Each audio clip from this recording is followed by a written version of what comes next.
Alright, magandang umaga na ho sa lahat natin ng mga viewers Luzon, Visayas at Mindanao all over the world. Welcome naman sa ating panibagong video, panibagong reaction, mga ka-action, mga kakamping.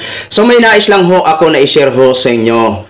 Talagang magagalit naman ho kayo ng mga DDS dito. Hindi nyo naman talaga magugustuhan itong sinasabi ni Kuya sa inyong iniidolo na si Vice President Sara Duterte. So alam naman po natin mga ka-action, mga kakamping, na itong ilan sa mga anti-Marcos, kung makapagsalita kay Mr. President Bongbong Marcos, akala mo kung sino na. Kung makapagmura kay Mr. President Bongbong Marcos, akala mo kung sino na. So eto naman, talagang marami naman ho ang magagalit dito sa isang creator na si Kuya dito sa sasabihin niya dito sa kay Vice President Sara Duterte.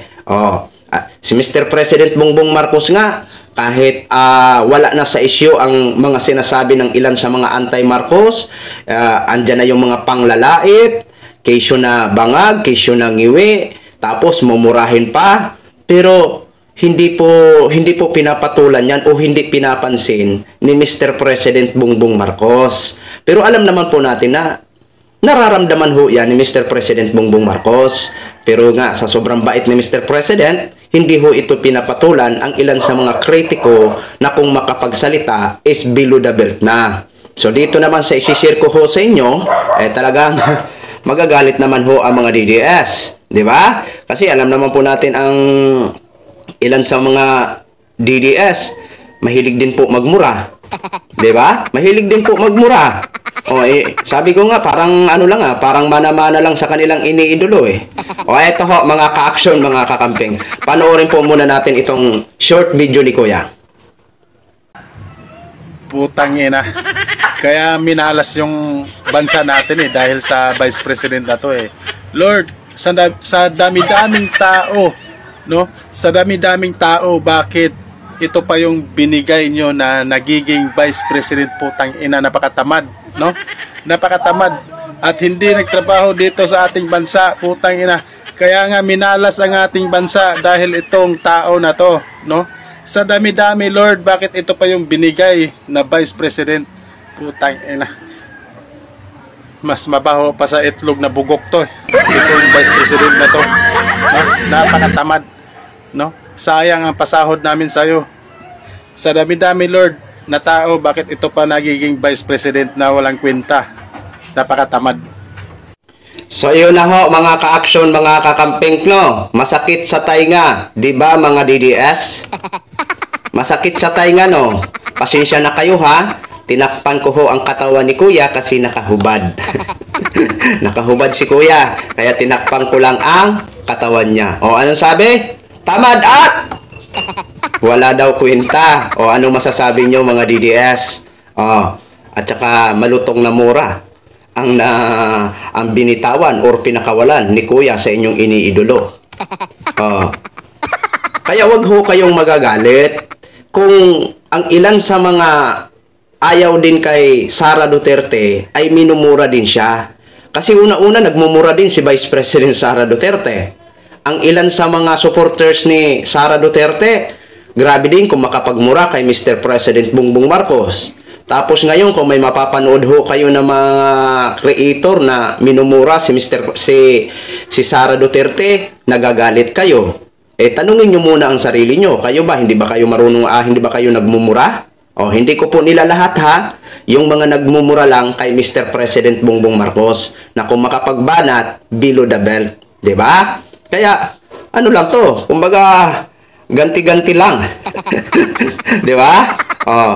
Masakit, no? Masakit sa tainga pakinggan. Well, wala tayong magagawa dahil yan ang observation ni Kuya kay Vice President Sara Duterte. Diba?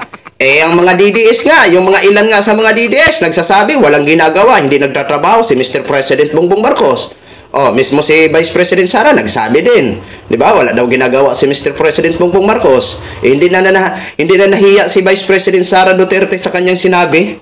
Diba? Kung tutuusin nga, ang observation natin, siya ang panay travel Diba? Nasaan ba siya ngayon? Ewan ko kung nakauwi na. Kasi mga last day, nakita ko siya sa dahig. Diba? Si Mr. President, pumupunta man ng ibang bansa pero trabaho yun. 'Di ba? Oh, pagdating niya dito, good news. Si Vice President, yung sa dahig, wala ho tayong doon, wala tayong, hindi natin pag-usapan yun kasi ang tatay niya nandoon, natural lang yun, nabibisitahin niya. Pero yung pagbisita niya doon sa mga kanyang mga supporters, di ba? Tapos kung ano-ano pa ang sasabihin dito sa Pilipinas, instead na tulungan niya ang Pilipinas na i-promote doon sa mga ibang lahi na mag-invest dito, di ba? Pero wala ho tayong naririnig. Kaya hindi ho natin masisisi ang ilan sa mga taong bayan na nagpapahayag ng kanilang observation sa social media dahil yun talaga ang nakikita nila. Di ba? Tapos magagalit ang mga DDS. Dapat kasi kung ayaw nyong gawin sa inyong iniidolo, huwag nyo ring gawin kay Mr. President Bongbong Marcos. Di ba? Pwede naman tayo magsalita basta nasa issue lang. 'Di ba? Pero yung mga pagmumura, Paul na ho yan. 'Di ba?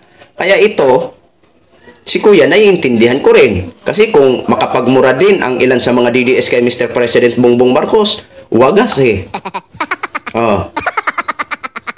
Nagbabasa tayo ng mga comment dito sa nasabing video. Marami ang mga kampi kay Kuya. May mga iyakin din na mga nagko-comment dahil against sa sinasabi ni Kuya. Wala tayong magagawa. Yun ang observation ni Kuya, di ba? Yan lang ho, mga ka-action, mga kakamping, no? Gin-share ko lang ho sa inyo yan. Maraming salamat po sa ating mga viewers, Luzon, Visayas, at Mindanao, all over the world. Ako po, ang inyong lingkod, si The Action Man. Good morning, everyone!